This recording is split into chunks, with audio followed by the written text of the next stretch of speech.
Madam President, recent events, notably Putin's war of aggression in Ukraine and Hamas' deadly October 7th attack on Israel, have thrown the importance of national security into sharp relief. At its most basic level, of course, national security means having a strong military, a fighting force that can meet and defeat any threat it's called upon to face. But there are other key components of national security as well. There's border security, there's economic security, and there's energy security. Now, what do I mean by energy security, Madam President? I mean a strong and stable energy supply that does not depend upon imports from hostile countries or unstable regions of the world. You only have to look at the soaring costs and supply challenges countries like Germany have faced in the wake of Russia's attack on Ukraine to realize that relying on energy from other countries, particularly hostile countries, can leave a country in a deeply vulnerable position. Madam President, the United States has been doing a good job of maintaining our energy security. We developed domestic resources, both renewable and conventional, which meant that we were able to minimize our reliance on other countries. But President Biden upended that trajectory with his singular focus on Green New Deal policies. And now we're at an inflection point, honestly, Madam President. President Biden's energy policies have put us on a dangerous trajectory, one that could easily result in significant disruptions to our domestic supply. For starters, there's the President's notable hostility to conventional energy production. Since the day he took office, President Biden has pursued an agenda that is hostile to conventional sources of energy, namely oil and natural gas. He set the tone on his first day in office when he canceled the Keystone XL pipeline, a pipeline project, by the way, that was already underway and that was to be paired with $1.7 billion in private investment in renewable energy to fully offset its operating emissions. He also almost immediately froze new oil and gas leases on federal land, sending a clear signal to oil and gas producers that his administration would be reluctant to work with them to increase American energy production. And he's continued along the same lines ever since, with a recent notable example being his cancellation of 7 oil and gas leases in the small portion of ANWR, the Arctic National Wildlife Refuge, that is available for energy exploration and development.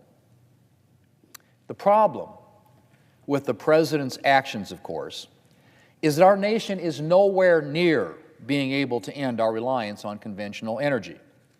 And let me just say, Madam President, I am a big and long-time supporter of renewable energy.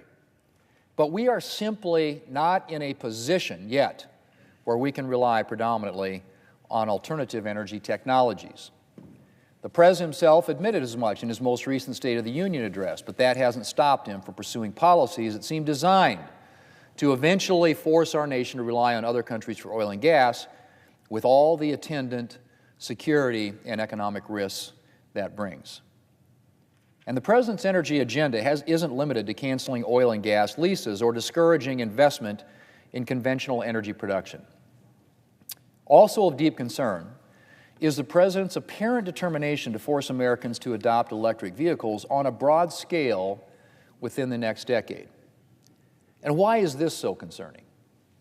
Because our electric grid is nowhere near capable of supporting that kind of a widespread transition to electric vehicles.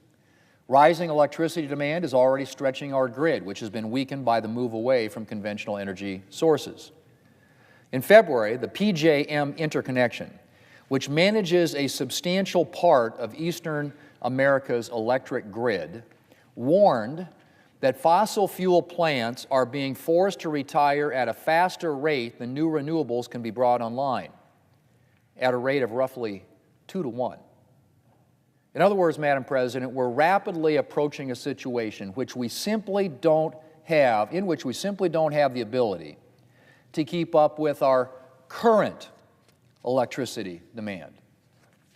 Now, add charging for tens of thousands or hundreds of thousands of electric vehicles on top of that, and we would be looking at a future of widespread blackouts and brownouts, to say nothing of soaring electricity prices. And so it goes without saying that a nation that can't reliably keep its lights on or its homes heated is a nation that is less than secure. To make matters worse, the Biden administration has proposed a rule that would severely constrain the supply chain for distribution transformers, which is a critical component of America's electric grid. Stakeholders are already facing significant backlogs for these critical components, whether they're trying to recover from a storm, improve the grid, or tie in new development. The Biden administration's proposed rule would guarantee that these problems would get worse. Madam President, recent events remind us that we can't take our nation's security for granted. We have to work constantly to maintain our nation's strength, both to ensure that we are always prepared to meet any threat, and because being strong is the best way to discourage any threat. And energy security is an essential part of maintaining that strength. And if we want to maintain our energy security, and if we want to maintain the kind of energy supply that can not only deal with all domestic energy demands, but will leave us free from over-reliance on other countries, we can't keep heading down the path the Biden administration has set us on. I hope the President and his allies will realize this important point before it is too late. Madam President, I yield the floor, and I suggest the absence of a quorum.